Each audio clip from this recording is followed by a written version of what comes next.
ভুলটা এই ভুল না, আসলে একটা অপপ্রচার। এই অপপ্রচার আওয়ামী লীগ করেছে দীর্ঘ স্বাধীনতার পর থেকে। আওয়ামী লীগ এই অপপ্রচারটা করেছে যে স্বাধীনতার একমাত্র দাবিদার, স্বাধীনতা অর্জনের একমাত্র দাবিদার আওয়ামী লীগ।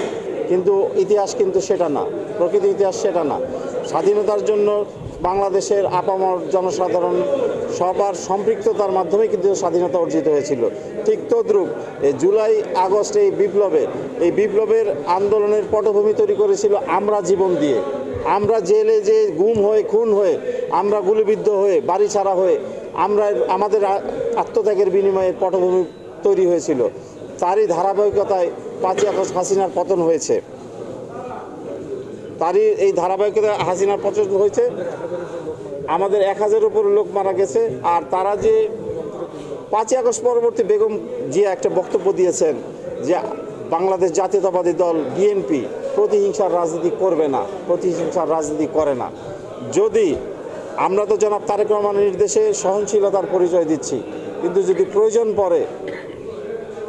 পড়লে প্রতিপক্ষ বেশিক্ষণ টিকতে পারবেন ইনশাল্লাহ।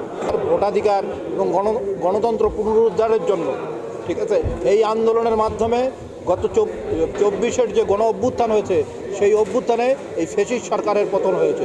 কিন্তু আমরা দুঃখের সঙ্গে লক্ষ্য করছি যে এই পতনের পরে যে নতুন পটভূমি তৈরি হয়েছে, এই পটভূমিতে আমাদেরকে নিয়ে বহুমাত্রিক ষড়যন্ত্র তৈরি হয়েছে।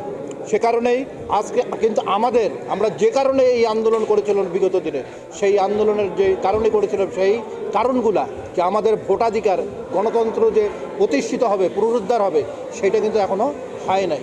সে কারণেই কিন্তু আমাদের এই সমাবেশের মাধ্যমে, আমাদের এই সমাবেশটা হচ্ছে আমাদের যে শীর্ষক, সেটা হচ্ছে তারুণ্যের রাজনৈতিক অধিকার প্রতিষ্ঠা। আমাদের এই অধিকারগুলা, আমাদের ভোটাধিকার, আমাদের বাক স্বাধীনতা, আমাদের যে বিভিন্ন যে অধিকারগুলা, এগুলা পুনঃপ্রতিষ্ঠানের জন্য এই সমাবেশ। আপনারা দেখেছেন যে আমরা রাজপথের সম্মুখ সারিতে কিন্তু আমরা অবস্থান নিয়েছিলাম এবং সেখানে আমাদের 3 জন মহানগর যুবদলের কর্মী শহীদ হয়েছিলেন, শহীদ মিরাজ, মিলন এবং সাজ্জাদ। তো আজকে যারা কথা বলে যে বিএনপি, যুবদল, ছাত্রদল রাজপথে ছিল না, তাদের এই ভিডিওগুলো আমার মনে দেখা দরকার এবং তাদের চোখে আঙুল দিয়ে দেখানো দরকার। বাংলাদেশে 24-এর গণ অভ্যুত্থানে যত মানুষ মারা গিয়েছে, তার মধ্যে সবচেয়ে বেশি কিন্তু আমাদের যুবদল, ছাত্রদল, স্বেচ্ছাসেবক দলের নেতা। রংপুর শহর সারা বাংলাদেশে কিন্তু একই অবস্থা। তো আমরা যে বিষয়টা বলতে চাই যে আমরা বিগত দিনে 16টি বছর মানুষের ভোটের অধিকার আদায়ের জন্য আমরা লড়াই সংগ্রাম করেছি, এটা আমাদের অব্যাহত থাকবে।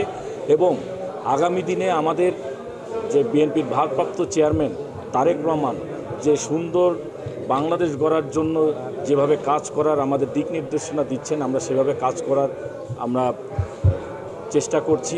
এবং যে সমাবেশের কথাটি বললেন, তারুণ্যের অধিকার আদায়ের প্রতিষ্ঠার সমাবেশ, তো এর মাধ্যমেই প্রমাণিত হয় যে বাংলাদেশের বেশিরভাগ সর্বাধিক তরুণ সমাজ বিএনপির সাথে রয়েছে, তারুণ্যের অহংকার দেশনায়ক তারেক রহমানের। আপনারা নিশ্চয়ই অবগত আছেন যে বিএনপির ভারপ্রাপ্ত চেয়ারম্যান তারেক রহমান 31 দফা রাষ্ট্র মেরামতের যে সংস্কারের যে প্রস্তাব দিয়েছে, তারই আলোকে আজকে নতুন বাংলাদেশ গড়ার জন্য যে 31 দফা, আগামী দিনে রাষ্ট্র কীরকম হবে সেটি চান। এবং বাংলাদেশে নয়, সারা বিশ্বে যত আন্দোলন, যত বিপ্লব হয়েছে তরুণ সমাজের, তরুণদের মধ্য দিয়ে হয়েছে। আর এই দক্ষিণ এশিয়ার মধ্যে সর্ববৃহৎ এই তরুণদের সংগঠন হচ্ছে বাংলাদেশ জাতীয়তাবাদী যুবদল। নিজে যারে বড় বলে সেই বড় নয়, লোকে যারে বড় বলে সেই বড়। আজকে গেল 10 তারিখে, 10ই মে, চিটাগংয়ে সমাবেশ হয়েছে। আপনারা নিশ্চয়ই লক্ষ্য করেছেন যে লাখো লাখো যুবকের যে সমাবেশ হয়েছে, যেন মিলন মেলায় পরিণত হয়েছিল। আপনারা 16 তারিখে, 17 তারিখে খুলনায় আসছে, সেটি দেখবেন। আগামী 23-24 বগুড়ায় আছি, সেটি দেখবেন।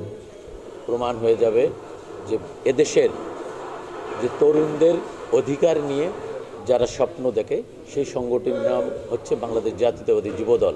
এবং আগামী দিনের বিএনপির যে ভারপ্রাপ্ত চেয়ারম্যান, আগামী দিনের রাষ্ট্র সংস্কার, স্বপ্নের বাংলাদেশ গড়ার জন্য যে স্বপ্ন দেখেন, এদেশের মানুষের স্বপ্ন তার মধ্য দিয়ে দেখেন, সেটিও বাস্তবায়ন করতে চায় এই তরুণদের রাজনৈতিক অধিকার প্রতিষ্ঠার মধ্য দিয়ে। তারই জন্য এই 31 দফা এবং তারই জন্যে আগামী 23 এবং 24 তারিখের সমাবেশ বগুড়ায় অনুষ্ঠিত হবে রাজশাহী এবং রংপুর বিভাগের সমন্বয়ে। সেটিতেও আমরা প্রমাণ করে দেব যে বাংলাদেশ জাতীয়তাবাদী দলেই একমাত্র তরুণদের রাজনৈতিক অধিকারের কথা।